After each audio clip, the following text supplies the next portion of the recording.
السلام عليكم ورحمة الله وبركاته. ازيكم يا حبايب قلبي؟ يا رب تكونوا بألف خير. معلش على فترة طول الغياب اللي انا غبتها عنكم. والله كنت وحشيني كتير كتير كتير. جايه لكم بأكلة قوية جدا، أكلة مصرية. أكلة مصرية. هي ايه الأكلة المصرية؟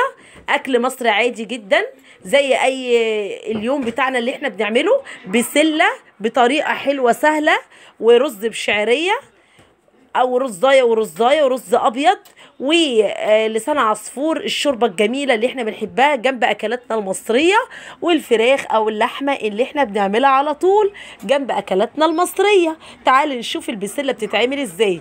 ندبل بصلايه، ننزل عليها بالطماطم، طماطم مفرزه او انت عاملاها او لسه جايباها لسه فريش ايا كان، بس انا عملتها مفرزه عشان ما كانش عندي وقت خالص، قلت اعملها مفرزه كده على طول.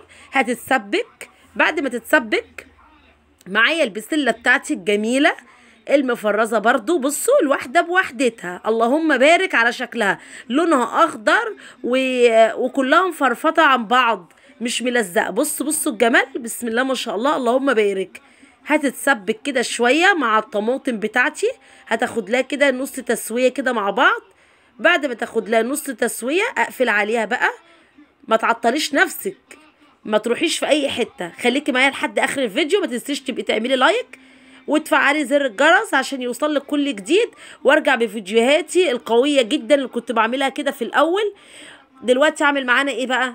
هنعمل معانا الرز المصري اللي 100% مصري، اكلات مصريه. حبه سمنه معلقه كده كبيره، وحبه رز. الرز ده اللي بيعمله تشويحه جميله كده وبيخليه مفلفل جدا، مفلفل. اوعي تنسى حبه ايه؟ حبه الزيت. حبه الزيت انت بتحطيهم. دلوقتي كنت بغسل معايا الرز غسله حلوه ومصفياه تصفيه حلوه. طبعا الرز المصري عارفين طريقته، ما بيحتاجش ميه كتير خالص، بيتعمل على طول. اما الرز البسمتي او الرز بتاع اخواتنا اللي في الخليج او في الدول العربيه ده بيحتاج ميه شويه، انما الرز المصري ما بيحتاجش ميه كتير. هشوحه تشويحه حلوه مع معلقه السمنه وحبه الزيت. انزل بحبه الملح بتوعي اللي احطهم، او قالب المرقه. اوعي تنسي حبه الملح، ده اللي هيخلي لك الرز متشوح ومفلفل 100%.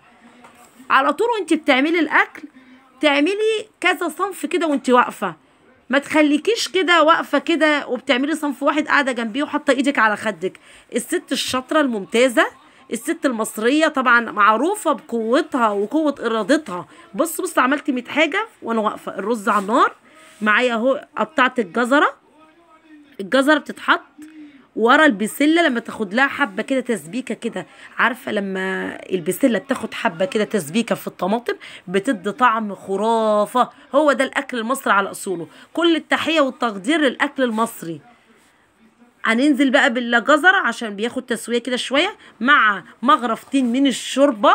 شايفين؟ شوربه فراخ او شوربه لحمه. انا كنت عامله فراخ بلدي رائعه، دسمه دسامه جميله جدا جدا جدا.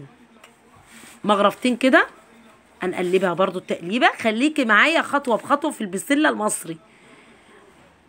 معايا الرز برضو. بص كذا حاجه بعملها في وقت واحد. الرز برضو خلاص بعد ما شوحته تشويحه حلوه بحبه الملح بتوعي، او ممكن تحطي ورقتين لورا برضو في التشويحه بيدي طعم جميل. هنزل بالايه؟ الميه بتاعتي، العقد بتاع عينك على الميه بيحتاج ايه رزك.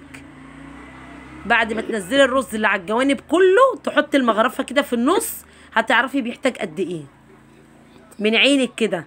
عينك اللي ايه؟ هي اللي مقدار اكلك، عينك دي اللي بتحدد مقدار اكلك بالظبط. بعد ما نخلص الرز هنروح على طول على ايه؟ الفراخ اتعملت على جنب والرز والبسله على الناحيه التانيه. اخر حاجه هنحط البطاطس في البسله عشان ايه؟ البسله ما تتريش. معايا هنا اللسان عصفور حبيب قلبي دوت اللي بعشقه. الشوربه جميله جنب الاكل، بسم الله ما شاء الله، بسم الله ما اللهم بارك. كان اكل تحفه جدا جدا. لازم تعملي اكل كده حلو قاعده في بيت عيله. طلعي حماتك، طلعي حد من اهل جوزك كده، ودي كده. الود بيبقى حلو قوي قوي يا بنات، وخصوصا لما يكون عندك اطفال بيطلعوا كده يلاقوا الاسره كده مترابطه والعيله مترابطه. اهو بصوا اللون الذهبي الجميل بتاع اللسان عصفور. ده كان اكلنا النهارده، كان اكل سريع جدا، يا رب يعجبكم وتجربوه. هننزل عليه ايه بقى؟ هننزل عليه بالشوربه، شوربه الفراخ او اللحمه اهو. بصوا بسم الله ما شاء الله، الريحه كانت تحفه، البسله كانت رائعه، متسبكه ومخدومه خدمه حلوه، يعني من الاخر مش معموله اي كلام كده، البسله معموله حاجه. بص امشي معايا بالطريقه بتاعتي خطوه بخطوه، تلاقي البسله رائعه اهو. بقى اهو ما تنسيش اللايك وتفعلي زر الجرس عشان يوصلك اشعارات باللي انا بنزله. هنحط بقى البطاطس في الاخر خالص عشان ما تتهريش، عارفين البطاطس على طول بتتعمل ما بتاخدش مننا وقت. خلاص كده البسله اتحضرت، والفراخ صفتها من الشوربه واتهوت معايا واحطها في الفرن. خلاص كده البسله يعني شويه كده 5 دقايق واطفي، بقول لكم ان هي رائعه، واطفي عليها. وما تنسيش بقى ايه الملح والفلفل الاسود بهاراتك. الشوربه كده كده فيها ملح وفلفل اسود، بس انا بحب ايه اكمل الاكله بتاعتي عشان دقتها لقيتها ناقصها ملح.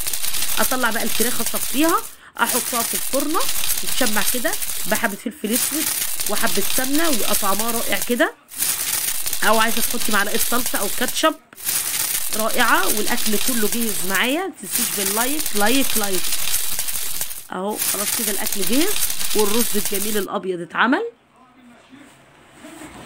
اهو معايا. والمواعين طبعا بتتغسل اول باول، ما تنسناش ان احنا واقفين كده، لا احنا بنعمل كل حاجه واحنا واقفين اهو. الرز اتعمل واللسان عصفور اهو. بص مفلفل ازاي، بص اللي مخليه بيلمع ايه، حبه الزيت اللي انا حطيتهم. شوربه اللسان عصفور دي لازم تبقى معايا. الاكل كان جميل، الاكل النهارده. والسلام عليكم ورحمه الله وبركاته. السلام عليكم يا حبايب قلبي.